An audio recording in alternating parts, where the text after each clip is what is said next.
Hello everyone. तो आज की वीडियो के अंदर जो क्या है हम हिंदी का लेसन प्लान डिस्कस कर रहे हैं। और ये जो लेसन प्लान है ये है 7th क्लास के लिए। और ये जो क्या है 7th क्लास की जो क्या एक पोइम है जिसका जो हम लेसन प्लान डिस्कस कर रहे हैं। तो लेसन प्लान बनाने के लिए आपको जो क्या कुछ जनरल इन्फॉर्मेशन लिखनी होगी। तो इनमें क्या क्या चीज़ें लिखनी है, जैसे कि आपको लेसन प्लान नंबर यहाँ पर आप लिख सकते हैं। उसके बाद आता है हमारा विषय जो है हमारा हिंदी। उसके बाद हमें लिखना उपविषय। उपविषय जो हमारा टॉपिक का नाम है वो लिखना है। तो हमारी जो टॉपिक है वो क्या है, एक पोइम है जिसका नाम है आरी बरखा। ठीक है। उसके बाद हमें लिखनी थी क्लास जो है हमारी क्लास 7। उसके बाद हमें लिखना था कालांश, मतलब आपको यहाँ पर अपना जो लेक्चर है जिस स्कूल के अंदर आप टीचिंग करने के लिए जा रहे हैं वहाँ पर ये आपका कौन सा लेक्चर था वो लिखना है। ठीक है। अगर आपका फर्स्ट सेकंड थर्ड जो भी लेक्चर होता है वो आप यहाँ पर लिख देंगे।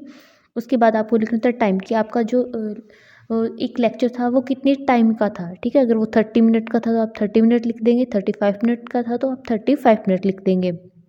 तो ये सब जो क्या है आपकी जनरल इन्फॉर्मेशन हो जाती है। हर एक लेसन प्लान के अंदर आपको ये सारी जो क्या जनरल इन्फॉर्मेशन लिखनी है। उसके बाद ही आपको जो क्या अपना लेसन प्लान जो क्या आगे स्टार्ट करना है।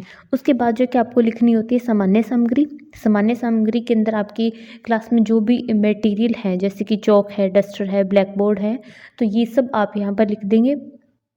फिर होती है विशिष्ट सामग्री। विशिष्ट सामग्री क्या होती है, अगर आपने कोई मॉडल चार्ट या पीपीटी इस टॉपिक के लिए प्रिपेयर किया है तो आप वो यहाँ पर लिखेंगे। फिर आते हैं सामान्य उद्देश्य। सामान्य उद्देश्य क्या होते हैं, सामान्य उद्देश्य होते हैं कि एक जो टीचर है उसका पढ़ाने का क्या उद्देश्य है।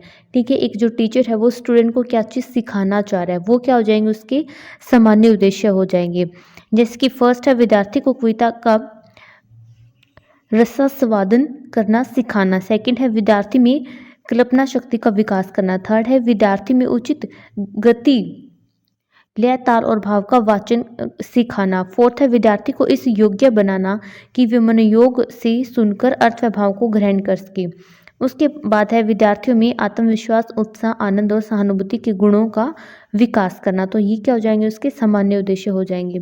फिर आते हैं विशिष्ट उद्देश्य। जो विशिष्ट उद्देश्य होंगे वो हमें अपने टॉपिक के अकॉर्डिंग लिखने होंगे। ठीक है। जैसे कि उस टॉपिक को कराने का क्या हमारा एम है, उस टॉपिक से जो कि हम स्टूडेंट को क्या चीज़ सिखाना चाह रहे हैं, वो क्या हो जाएंगे, हमारे विशिष्ट उद्देश्य हो जाएंगे। तो आपको भी जो कि अपने टॉपिक के अकॉर्डिंग ही आपके विशिष्ट उद्देश्य लिखने होते हैं। और ये जो विशिष्ट उद्देश्य है वो हमारे टॉपिक के अकॉर्डिंग चेंज होते जाएंगे। सामान्य उद्देश्य तो जैसे सब्जेक्ट से रिलेटेड है, तो हिंदी सब्जेक्ट के लिए तो जितने भी लेसन प्लान बनाएंगे उनमें जो कि आपके सामान्य उद्देश्य सेम रहेंगे।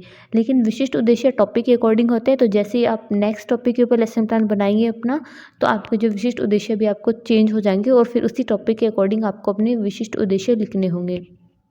और साथ में जो क्या है इस चैनल के ऊपर जो कि आपको और भी सब्जेक्ट से रिलेटेड जो लेसन प्लान मिल जाएंगे। अगर आपको वो नहीं दिखे तो आप वो भी जाकर देख सकते हैं। और अगर आपने अभी तक वीडियो को लाइक नहीं किया तो वीडियो को लाइक कर दें, और चैनल के ऊपर नहीं है तो चैनल को सब्सक्राइब कर दें।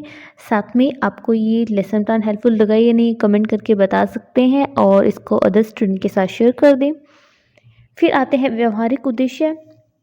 अब आप जो क्या है व्यवहारिक उद्देश्य भी लिख सकते हैं। ये आप लिखना चाहें तो लिख सकते हैं, अगर आप इसको नहीं भी लिखना चाहें तो ये कोई कंपलसरी नहीं होते हैं। ठीक है। आप सामान्य और विशिष्ट उद्देश्य लिखते हैं, लेकिन अगर व्यवहारिक उद्देश्य अगर आप लिखना चाह रहे हैं तो आप लिख भी सकते हैं। जैसे कि विद्यार्थियों में ऋतुओं का अध्ययन करने की योग्यता विकसित करना। सेकेंड है विद्यार्थियों को कविता की विभिन्न शैलियों का ज्ञान करवाना। ठीक है। तो इस तरह से ये हमारे व्यवहारिक उद्देश्य हैं जो हमने यहाँ पे 5 जो कि अपने उद्देश्य लिखे हैं, तो आपको भी इस तरह से लिखने हैं। फिर आता है पूर्व ज्ञान परीक्षण। ठीक है। कोई भी टॉपिक जब आप स्टूडेंट को करवा रहे हैं तो आपको जो क्या उनका पूर्व ज्ञान परीक्षण करना होता है, ये देखने के लिए कि वो टॉपिक स्टूडेंट को उसके बारे में स्टूडेंट को पहले से कितना पता है। तो पूर्व ज्ञान परीक्षण आप कैसे करेंगे, इसके लिए जो कि आप स्टूडेंट से क्वेश्चंस पूछेंगे। ठीक है। उनको पूर्व ज्ञान परीक्षण करने के लिए तभी आपको पता चलेगा कि इस टॉपिक के बारे में बच्चों को पहले से कितना पता है। जैसे कि यहाँ पर आप फर्स्ट क्वेश्चन पूछ रहे हैं कि भारत देश में कितनी ऋतुएं पाई जाती हैं। सेकंड है इन ऋतुओं के नाम बताओ। थर्ड है वर्षा ऋतु से संबंधित आपके पाठ्य पुस्तकों में जो कविता उसका नाम बताओ। ठीक है। फिर टीचर क्वेश्चन पूछता है आर्य बरखा के विषय में विस्तारपूर्वक बताओ। तो इस तरह से आप बच्चों से क्वेश्चन पूछेंगे, और ठीक है, और आप देखेंगे कि बच्चे उनका क्या आंसर कर रहे हैं। फिर आता है उपविषय की घोषणा। तो अब जो क्या है हमारा जो भी टॉपिक है हम उसकी अनाउंसमेंट कर देंगे, स्टूडेंट को बता देंगे कि हम जो क्या है इस टॉपिक के बारे में आज जो क्लास में पढ़ने वाले हैं। फिर नेक्स्ट आता है प्रस्तुतिकरण। ठीक है, अब जो क्या है हम टॉपिक जो हमारा है उसको डिटेल के अंदर स्टूडेंट को एक्सप्लेन करना स्टार्ट कर देंगे। ठीक है, तो इसके लिए जो क्या अपनी फाइल के अंदर अलग अलग कॉलम बना सकते हैं और उसके अंदर जो क्या अपना आप लेसन प्लान अब जो अच्छे से एक्सप्लेन कर सकते हैं। ठीक है, छात्र अध्यापक। ठीक है, तो सबसे पहले जो हम टीचर की एक्टिविटी देखते हैं उस कॉलम में आपको लिखना है कि विद्यार्थियों को प्रश्नोत्तर विधि और व्याख्या विधि का प्रयोग करते हुए आर्यवर्खा का रसवादन करवाएंगी। मतलब आप जो वो पोइम है वो रीड करेंगे बच्चों के सामने और साथ साथ शाम पर का प्रयोग किया जाएगा और विषय की रोचकता से संबंधित चार्ट दिखाएंगे। ठीक है, तो आप इस तरह से चार्ट का भी यूज़ कर सकते हैं और आप ब्लैक बोर्ड का भी यूज़ कर सकते हैं, जो भी आपको सही लगे। ठीक है, आपको इस तरह की पिक्चर भी आप यूज़ कर सकते हैं, जैसे कि यहाँ पर इस पीपीटी में एक पिक्चर ऐड की गई है। आप भी इस तरह की पिक्चर जो क्या है वो यूज़ कर सकते हैं, बच्चों को शो कर सकते हैं। फिर आता है प्रथम चरण। इसमें क्या होता है, कविता का संक्षिप्त रूप में वर्णन। आप जो कविता का जो क्या संक्षिप्त रूप में यहाँ पे वर्णन करना स्टार्ट करेंगे, जिसके पहले आता है छात्र अध्यापक कार्य।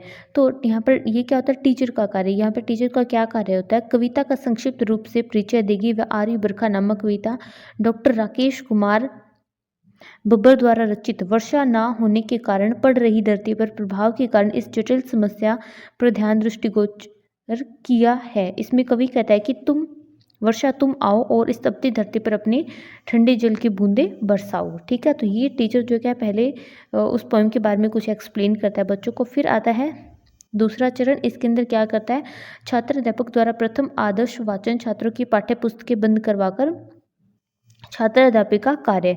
छात्र अध्यापिका संपूर्ण लय, ताल और गति, हाव भाव, आरोह अवरोह के साथ कविता का रसवादन करेगी। थर्ड आता है विद्यार्थी कार्य। जो बच्चों का यहाँ पे स्टूडेंट की एक्टिविटी है वो इसको ध्यानपूर्वक सुनेंगे। ठीक है, तो इस तरह से जो पोएम है, जो टीचर है वो उस पोएम को बच्चों के सामने अच्छे से रीड करता है। ठीक है, साथ में अगर आपको कुछ डिफ़िकल्ट वर्ड्स लग रहे हैं तो आप साथ साथ जो क्या उनका मीनिंग भी बच्चों को एक्सप्लेन करते जाएंगे। तो इस तरह से आपको बच्चों को जो क्या है पोएम जो कि अच्छे से एक्सप्लेन करनी है। वीडियो में आगे बढ़ने से पहले अगर आपने अभी तक वीडियो को लाइक नहीं किया तो वीडियो को लाइक कर दें और चैनल के ऊपर न्यू है तो चैनल को सब्सक्राइब कर दें।